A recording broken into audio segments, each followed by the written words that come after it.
महायोगपीठे तटे भीमरच्छा वरं पुण्डरीकाय दातु मुनीन्द्रे समागत्य तिष्ठन्तमानन्दकन्दं परब्रह्मलिङ्गं भजे पाण्डुरङ्गम्। नमो सद्गुरु तुकया ज्ञानदीपा नमो सद्गुरु सच्चिदानंद रूपा नमो सद्गुरु भक्त कल्याण मूर्ती नमो सद्गुरु भास्करा पूर्ण कीर्ती शुका सारिखे पूर्ण वैराग्य जाचे वशिष्ठा परिज्ञान योगेश्वराचे कवी वाल्मिका सारिखा मान्यायसा नमस्कार माझा श्री सद्गुरु रामदासा। जय जय रघुवीर समर्थ रामकृष्ण हरी। आजचा जो आपला सेवेचा भाग आहे तो भाग क्रमांक 243 आपण विवरण घेत आहोत दासबोध या ग्रंथातील पहिल्या दशकातील दुसऱ्या समासावर। गणेश स्तवन नाम या समासावर विवरण घेत असताना आतापर्यंत आपण 28 ओव्यांवर विवरण घेतलेलं आहे। या समासातील गणेश स्तवन नाम या समासातील 29व्या ओवीवर आज आपण विवरण घेणार आहोत।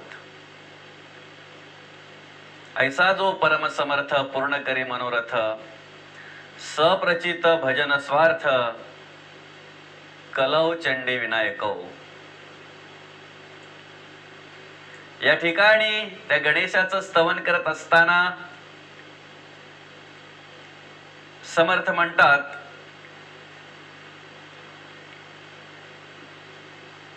ऐसा जो परम समर्थ, त्या गणेशाचं स्तवन करत असताना समर्थ म्हणतात, ऐसा जो परम समर्थ पूर्ण करी मनोरथ सप्रचित भजन स्वार्थ कलौ चंडी विनायकौ।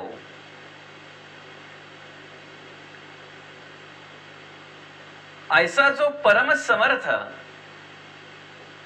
अर्थातच तो श्री गणेश आहे कसा, त्या श्री गणेशाचं स्वरूप कसं आहे, तो सर्व काही कार्य करण्यासाठी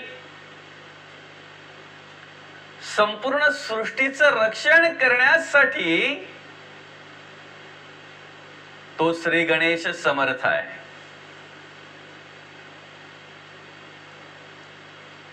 एखादं काम जर आपल्याला करायचं असेल तर त्या ठिकाणी आपण समोरच्या माणसाला सांगतोय बघा की हा ते काम करण्यासाठी मी समर्थ आहे। एखादी गोष्ट जर काही करायची आहे तर आपण असं बोलून दाखवतोय की ठीक आहे ते करण्यासाठी मी समर्थ आहे, म्हणजे ते काम मी करू शकतो, ते माझ्याकडून होऊ शकतंय। या ठिकाणी त्या गणेशाचं सामर्थ्य एक वेगळ्या प्रकारचं आहे। अपार सामर्थ्य ज्या श्री गणेशाकडे आहे, उदंड सामर्थ्य ज्या श्री गणेशाकडे आहे, त्या सामर्थ्याची जाणीव, त्या सामर्थ्याची ओळख समर्थ या ओवीमध्ये करून देतात। ऐसा जो परम समर्थ, अर्थातच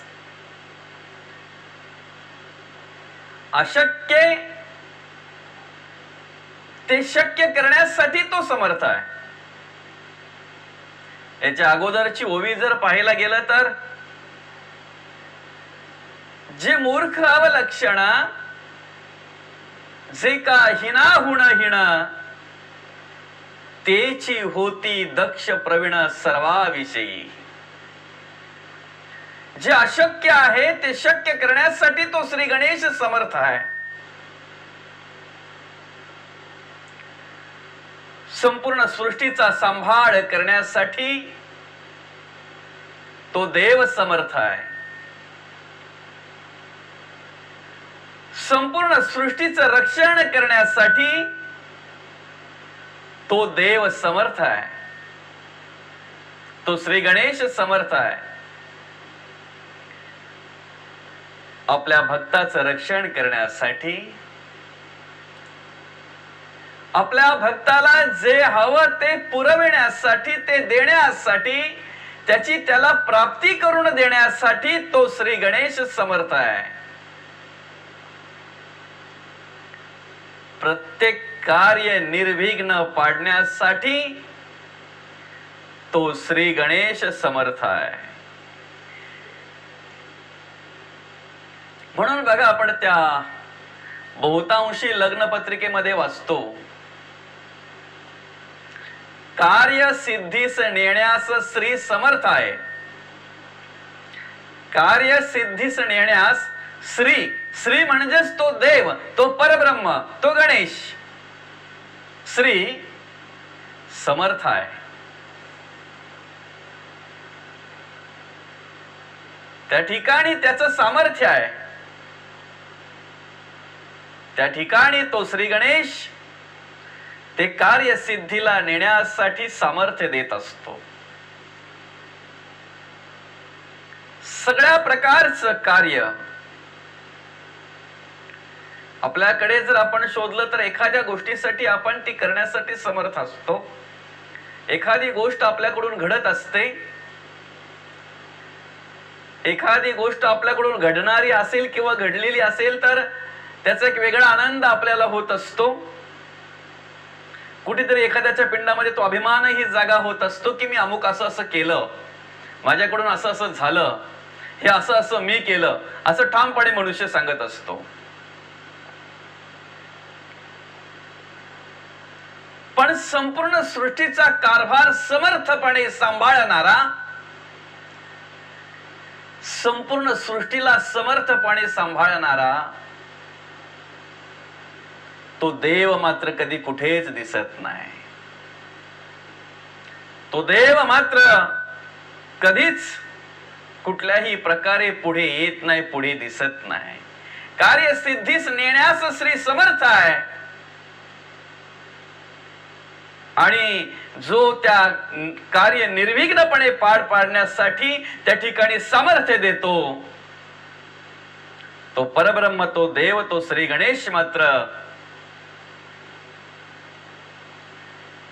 समोर येत नाही, समोर दिसत नाही. अभिमानाने माणूस त्या ठिकाणी वावरत असतो.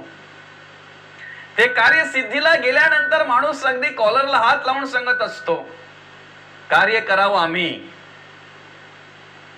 आमच्याकडे झालेलं कार्य, कित्येक लोक स्तुती करतात आमच्या कार्याची. कार्य होण्याच्या आधी, कार्य ठरण्याच्या आधी देवाजवळ 10 वेळा लोटांगणा घालतो, देवाजवळ 10 वेळा नम्र प्रार्थना करतो, देवाला विनवणी करतो, देवाला विनंती करतो, देवाकडे प्रार्थना करतो. देवा, हे कार्य निर्विघ्नपणे पार पडलं पाहिजे. मग निर्विघ्नपणे पार पडल्यानंतर त्यावेळेला मान्य केलं पाहिजे की श्री समर्थ होता, श्री समर्थ होते, तो देव, त्या देवाचं सामर्थ्य होतं, तो देव समर्थ होता, तो परब्रह्म समर्थ होता, म्हणून ते कार्य पार पडलं, हे मान्य करायला पाहिजे. तिथे आपण अभिमानात राहता कामा नये, तिथे आपल्याकडचा अभिमान जागा होता कामा नये. म्हणून या ठिकाणी समर्थाने ती जाणीव करून दिलेली आहे, ओळख करून दिलेली आहे. ऐसा जो परम समर्थ, समर्थे समर्थ करवावे तरीच समर्थ म्हणवावे. आणि ते कार्य संतांच्या कृपेने, देवाच्या कृपेने, संतांच्या मार्गदर्शनाने घडत असते. समर्थे समर्थ करवावे तरीच समर्थ म्हणवावे. त्रैलोक्यास पडे ठावे सामर्थ्य जयाचे. हो, म्हणून त्या ठिकाणी ओळख करून देतात. आमचे कुळी रघुनाथ, रघुनाथे आमचा परमार्थ. जो समर्थाचाही समर्थ, जो समर्थाचाही समर्थ, देवा सोडविता. समर्थ म्हणजे काय याची ओळख संतांनी करून दिलेली आहे. अमुचे कुळी रघुनाथ, रघुनाथे अमुचा परमार्थ. जो समर्थाचाही समर्थ, देवा सोडविता. तो श्री गणेश, तो देव, तो परब्रह्म. देवा सोडविता म्हणजे काय? महादेवाने प्रसन्न होऊन आणि रावणाला आत्मलिंग दिलं, ते आत्मलिंग परत घेण्याचं काम श्री गणेशाने केलेलं आहे. देवांना सोडविण्याचं काम ते त्या ब्रह्माने केलेलं आहे, त्या परब्रह्माने केलेलं आहे. त्या ज्याला आपण परम ईश्वर म्हणतो, ब्रह्म म्हणतो, ते परब्रह्म. अर्थात ऐसा जो परम समर्थ. कैसा? अगोदर ज्या पद्धतीने ओळख करून दिली की नाही, जे अशक्य असणार ही काम सहज शक्य करतो. हो, एखादा माणूस स्वतःवर स्वतःचा विश्वास नसतो की मी चांगला होऊ शकतो, मी चांगला वागू शकतो, मी परमार्थ करू शकतो, मी भक्ती करू शकतो, मी देवाचं स्तवन करू शकतो. हे त्या माणसाचं स्वतःवर विश्वास नसतंय. पण स्वतःचा स्वतःवर नसलेला विश्वास, असं जे अशक्य आहे, ते देवाच्या कृपेने शक्य होत असतंय. आणि कधीही न बोलणारा मनुष्य मुकम करोती वाचालम पंगुलंगयते गिरी. मुक्यालाही वाचा फोडणारा तो देव आहे परमार्थामध्ये.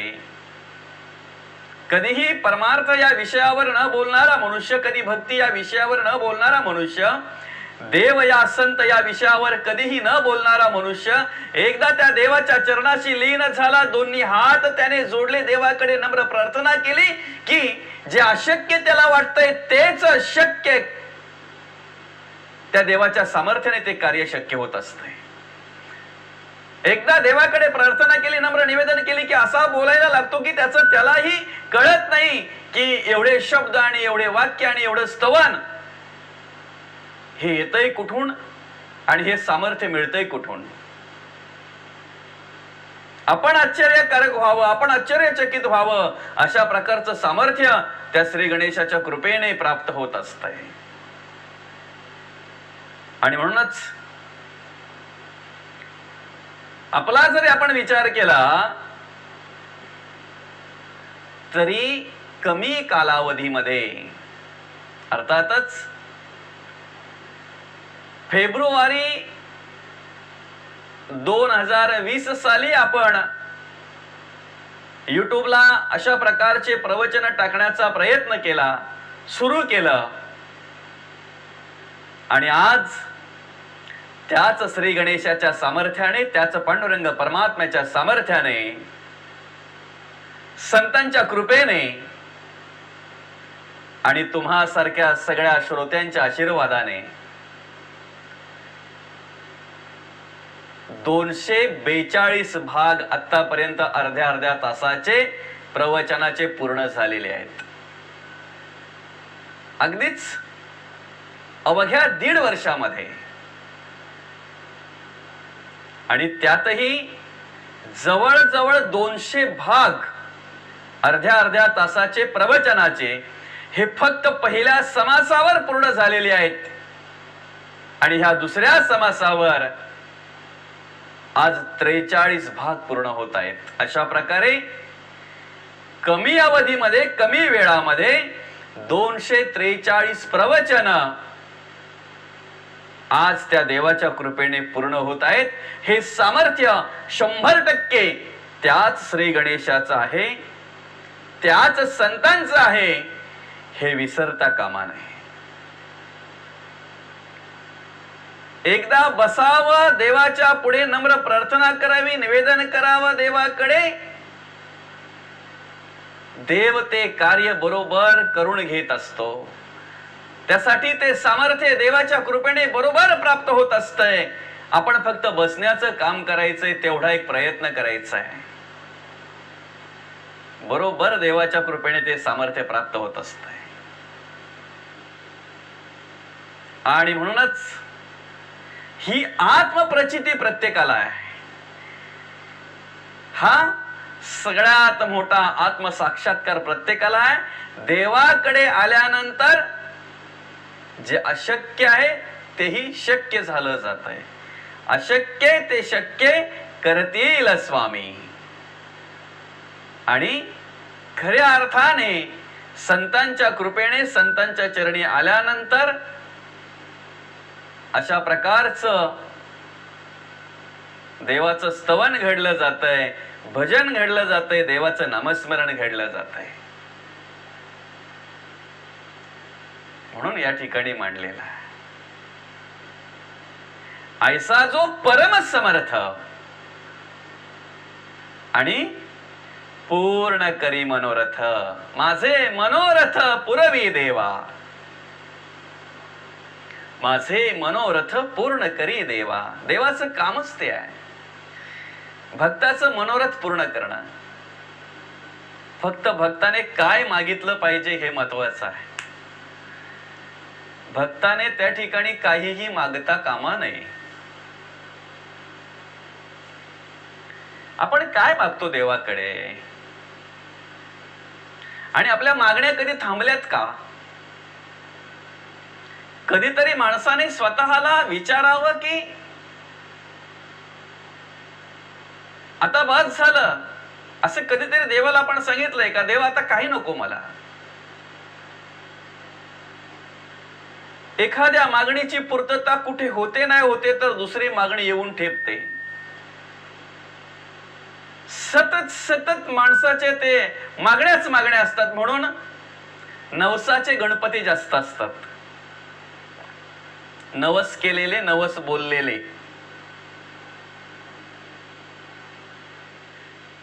खर तर प्रत्येकाने त्या श्री गणेशाची छोटी का न होईना मूर्ती आपल्या घरी आणून आणि तिचं पूजन करावं, स्तवन करावं, भजन करावं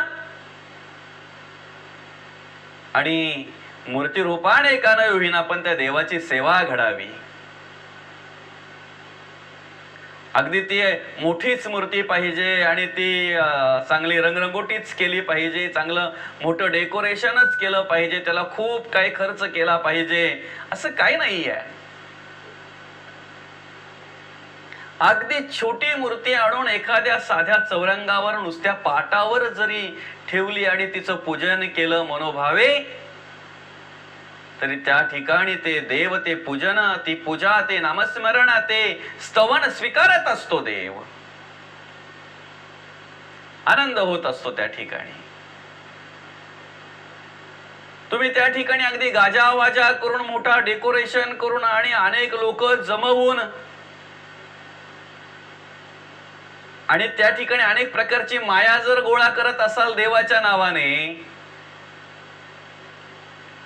त्या ठिकाणी एक वेगळं रूप देऊन, वेगळा रंग कसला तरी देऊन, नवसाला पावणारा आणि अमुक आहे आणि तमुक आहे आणि त्यातलाच कोणीतरी एखादा त्याच मंडळातला म्हणतो मला पावला, मला असं झालं, मला तसं झालं. मग अशा प्रकारची गाऱ्हाणी असणारी माणसं भरपूर असतात ना. त्यांना तेच हवं असतंय. मग एखादा म्हणतो मला 15 वर्षानंतर त्या ठिकाणी मी नवस केल्याबरोबर मुलं झालं. आता याच्या मागे चालणारी बरीच असतात. मग प्रत्येक जण त्या आशेने त्या ठिकाणी जात असतो, त्या अपेक्षेने त्या ठिकाणी जात असतो. देव देण्यासाठीच आहे,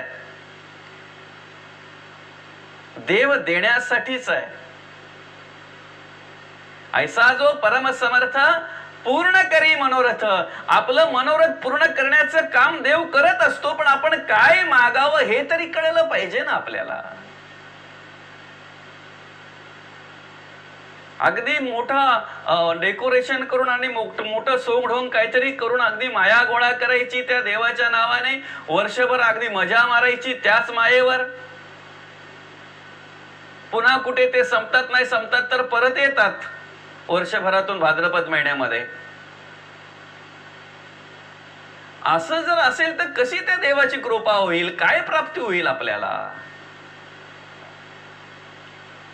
असेल आपली कॅपॅसिटी आपण करावं ना. आपली ऐपत जर असेल तर आपण चांगल्या प्रकारे डेकोरेशन करून चांगल्या प्रकारे अगदी व्यवस्थितरित्या त्या मूर्तीची आपल्याला व्यवस्थितरित्या पूजन करता येईल, व्यवस्थितरित्या सांभाळता येईल, ते पावित्र्य पाळता येईल, त्या पद्धतीने त्याचं पूजन करावं. नसेलच एखाद्याची कॅपॅसिटी ऐपत, अगदी छोटी मूर्ती आणून नुसती टेबलावर किंवा नुसती चौरंगावर नवे नुसती पाटावर जरी ठेवलीत ना, तिथे जरी अक्षदा वाहिल्या, हळद कुंकू वाहिल्या, तिथे दुर्वा बेल वाहिलं, मनोभावे पूजा केली तरी देव प्रसन्न होत असतो ना. तरी त्या देवाचं ते पूजा केल्याचं समाधान आपल्याला प्राप्त होत असतंय. बरं, मग त्यासाठी काय आपण कुठेतरी नवसाला पावणाऱ्या तेवढ्या लांब अगदी जाऊन आणि ते रांगेमध्ये तासनतास उभे राहून आणि तिथेच दर्शनाला गेलं पाहिजे असं काही नाहीये. सर्वत्र तोच गणेश आहे, तोच देव आहे. जो एखाद्या गरीबाच्या घरात आहे तोच श्रीमंताच्या घरात आहे. वेगळं असं नाहीये, देवामध्ये भेद नाहीये. अगदीच छोट्या एखाद्या गरीब मंडळाने ज्याला स्थापना केलेली आहे ज्या गणेशाची, मोठ्या श्रीमंत मंडळाकडे पण तोच आहे. तो 5 फुटाचा मूर्ती असू द्या, नाहीतर इकडे 5 इंचाची मूर्ती असू द्या, फरक असं काही नाही आहे. मूर्तीत फरक असेल हो, त्यांच्या डेकोरेशन मध्ये फरक असेल, पण देव तोच आहे ना. सामर्थ्य देवाचं दोन्हीकडे सारखंच आहे ना. उलटार्थी ज्या ठिकाणी चांगल्या प्रकारे सेवा घडली जाते, कोणत्याही प्रकारचा स्वार्थ न ठेवता, कोणत्याही प्रकारचा मतलब न ठेवता, निस्वार्थपणे ज्या ठिकाणी त्या गणेशाचं भजन घडलं जातंय, पूजन घडलं जातंय, स्तवन घडलं जातंय, त्या ठिकाणी त्या गणेशाची पूजा करण्याचा आनंदही प्राप्त होत असतो. आणि म्हणूनच या ठिकाणी देवाकडे काय मागावं हे आपल्याला कळलं पाहिजे. काय मागून मागून काय मागतोय आपण. मागण्याच्या आधी एवढा तरी विचार करावा की मी देवाकडे मागावं का.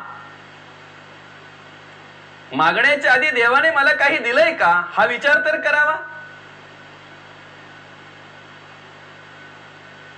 खऱ्या अर्थाने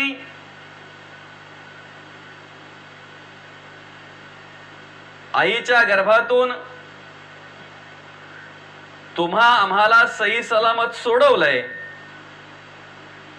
व्यवस्थितरित्या त्या ठिकाणी आपला जन्म झाला आणि जन्मानंतरही आजपर्यंत तो आपल्याला सांभाळतोय. कुठल्याही प्रकारे या देहाची कोणीही किंमत करू शकत नाही. एवढा किमती देह तुम्हा आम्हाला दिलेला आहे त्या देवाने. दृष्टी गेल्यानंतर डोळ्याची किंमत कळते, ऐकायला कमी यायला लागल्यानंतर कानाची किंमत कळते, बोलायची इच्छा असताना ज्या वेळेला शब्द फुटत नाही त्यावेळेला वैखरीची किंमत कळते. सर्दीने कफ दाटल्यानंतर श्वास उश्वास माणसाचा कसा नकळत अखंड चालू असतो, त्या वेळेला त्याला कळतंय की इतर वेळेला कसा अगदी आपल्याला कुठल्याही प्रकारे त्रास न होता श्वास उश्वास चालू असतो. हे सगळं कार्य कोणामुळे घडतंय, हे सगळं कार्य करणारा कोण आहे. याचा कधीतरी माणसाने विचार करावा ना.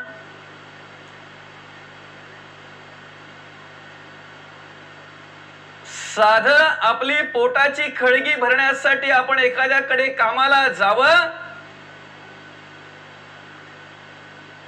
संपूर्ण दिवसभर त्याला शरीर विकून टाकावं, म्हणजे त्याच्या स्वाधीन करावं, तो सांगेल त्या पद्धतीचं काम करावं, तो सांगेल ते काम करावं, याची ओळख करून देत असताना समर्थ म्हणतात, अरे जो अन्न देतो उदराशी शरीर विकावे लागे त्यासी, मग मार जेणे घातले जन्मासी त्यासी कैसे विसरावे.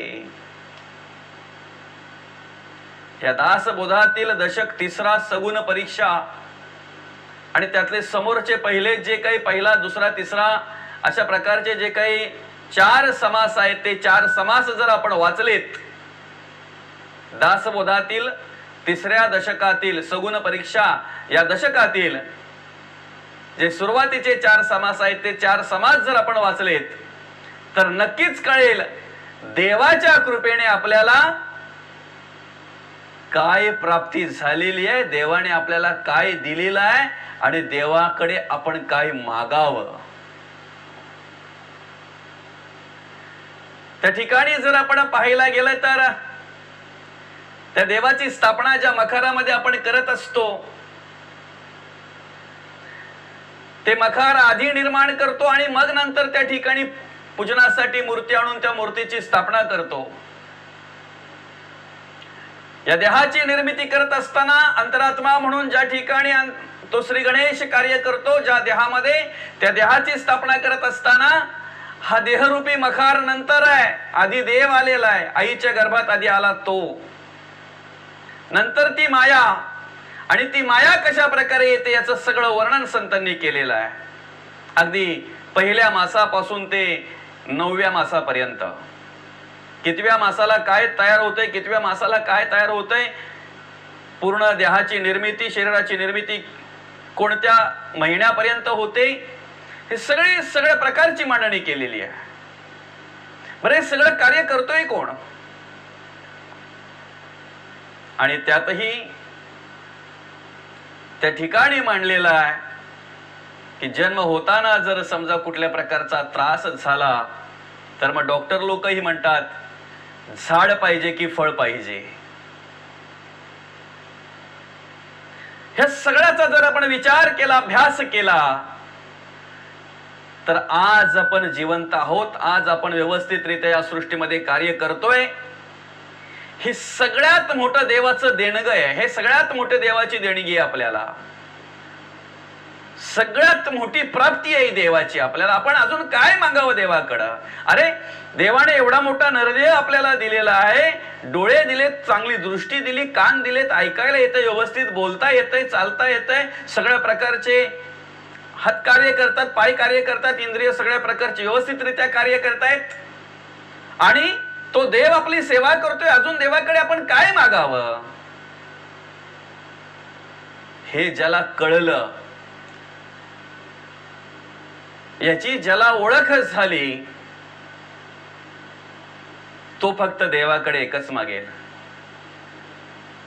देवा तू माझ्यासाठी बरंच काही करतोय, याच्या आधी बरंच काही केलंय, आजही करतोय, आणि अखंड तू माझी सेवा करतोय देवा. माझ्या अंतरामध्ये राहून श्वासोश्वास चालू आहे, शेवटच्या श्वासापर्यंत या देहाला तू सांभाळतोय. त्याची परतफेड तर मी करू शकत नाही आणि माझ्याने होणार पण नाही, पण ह्या सगळ्या गोष्टींचं स्मरण म्हणून शेवटच्या श्वासापर्यंत देवा तुमची सेवा या देहाकडून घडावी. त्या देवाकडे प्रार्थना करता आली पाहिजे, देवा शेवटच्या श्वासापर्यंत तुझं नामस्मरण माझ्याकडून घडावं, तुमचं स्तवन माझ्याकडून घडावं, अशा प्रकारची त्या ठिकाणी प्रार्थना करता आली पाहिजे, अशा प्रकारचं त्या ठिकाणी मागणी करता आली पाहिजे देवाकडे. असो, ऐसा जो परम समर्थ पूर्ण करी मनोरथ, सप्रचित भजन स्वार्थ कलौ चंडी विनायकव. या ओळीवर आपल्याला पुढेही विवरण घ्यायचं आहे, पुढेही चिंतन करायचं आहे. भाग क्रमांक 244 मध्ये तत्पूर्वी झालेली सेवा समर्थांच्या चरणी पांडुरंग परमात्म्याच्या चरणी अर्पण करून या ठिकाणी या सेवेला पूर्णविराम देऊया. रामकृष्ण हरी, रामकृष्ण हरी, रामकृष्ण हरी.